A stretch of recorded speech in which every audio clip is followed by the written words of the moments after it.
Heads up, humans. An argument by Claudia Alarcon. If you're like most young people, you've probably embraced technology. You communicate with friends via videos and filters. You have vast numbers of songs and shows within reach. You can get items delivered to your home the same day you ordered them without leaving the house. These benefits of technology are easy to see. Perhaps if you take it further and are one of those who believe that technology does not just add fun and convenience to our lives, but is actually the answer to most of our problems, even problems that are caused by technology itself. In the very near future, one of the biggest of these problems is likely to be that many jobs now held by humans will be done by some combination of artificial intelligence and automated machine.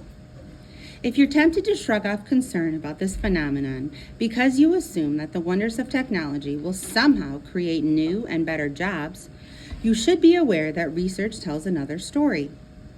As part of the generation that will arguably be most affected by these changes, it's in your interest to stay informed rather than simply to hope for the best. There is no argument that many jobs now held by humans will be replaced by some form of advanced technology. According to a new report by a multinational accounting and consulting firm based in London, 38% of U.S. jobs are at high risk of being replaced by robots and artificial intelligence over the next 15 years. The report estimates the percentage of jobs lost to automation in Britain will be 30%, with 35% in Germany and 21% in Japan.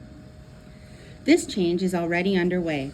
Shipping companies have made headlines with self-driving trucks carrying cargo across the country. Rideshare companies have been testing self-driving taxis in Pennsylvania and Arizona. Once more of our trucks and taxis drive themselves, what will happen to the people who held jobs as drivers? In the U.S., roughly 180,000 taxi drivers, 600,000 rideshare drivers, and 3.5 million truck drivers could end up displaced. This number is greater than the population of Houston, San Antonio, Dallas, Austin, and Fort Worth combined. Will all these people find some other source of employment? Or will the numbers of unemployed grow as the out-of-work drivers are joined by the millions of others who have been displaced by artificial intelligence and robots? Technology fans claim that the fears that robots will lead to massive unemployment are unfounded. They say that people who are displaced from jobs will find new and better occupations that will be created by the economic shift. They suggest that a factory worker whose task on the assembly line is now completed by a machine might instead become someone who services the machine, for example. Or that there could be a rise in jobs in sectors that are harder to automate, such as healthcare.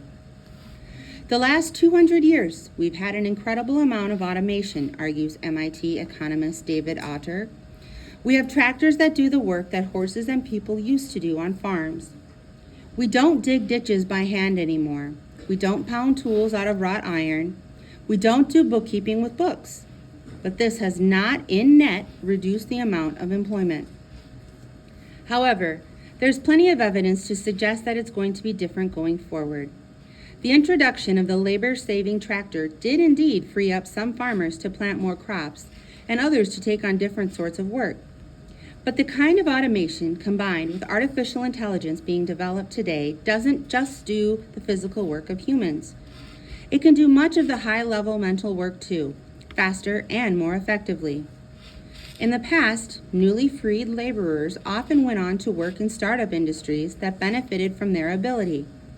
Today, the new industries are unlikely to need many human bodies or minds because technology can do the work for less cost. Jerry Kaplan, an artificial intelligence expert who's founded multiple technology startups, has written a book called Humans Need Not Apply.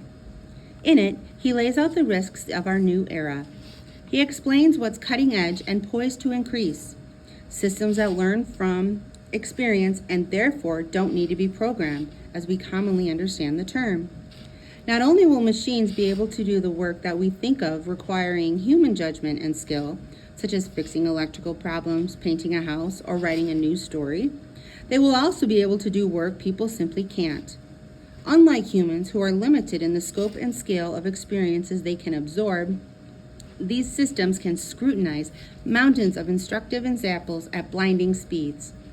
They are capable of comprehending not only the visual, auditory, and written information familiar to us, but the more exotic forms of data that stream through computers and networks, he writes. Kaplan is mainly referring to the future he predicts based on his perspective as an expert in the tech world. But already we can see the consequences. There is no evidence that recent advances in technology have so far offered the majority of workers better pay or positions. In fact, the opposite seems to be true. A report by the National Bureau of Economic Research found that between 1990 and 2007, automation lowered the number of jobs available and the amount those jobs paid. We estimate large and robust negative effects of robots on unemployment and wages, write the authors of the study. Renowned theoretical physicist Stephen Hawking is concerned about a massive job loss and how that could affect the stability of our society. The automation of factories has already decimated jobs in traditional manufacturing, says Hawking. The rise of artificial intelligence is likely to extend this job destruction deep into the middle classes, with only the most caring, creative, or supervisory roles remaining. Hawking emphasizes that we live in a world where financial inequality is growing, not diminishing. He believes that many people can see their standard of living and their ability to earn a living at all disappearing. This is a frightening scenario. It's tempting to avoid thinking about it, especially because solutions aren't obvious. But the first step toward avoiding the employment problems we might face is acknowledging them. As someone with your future on the line, don't let anyone tell you technology is automatically going to create a healthy economy for everyone. If we don't want a bleak future for most of us, we have to prioritize human well-being, even as we take advantage of what technology offers.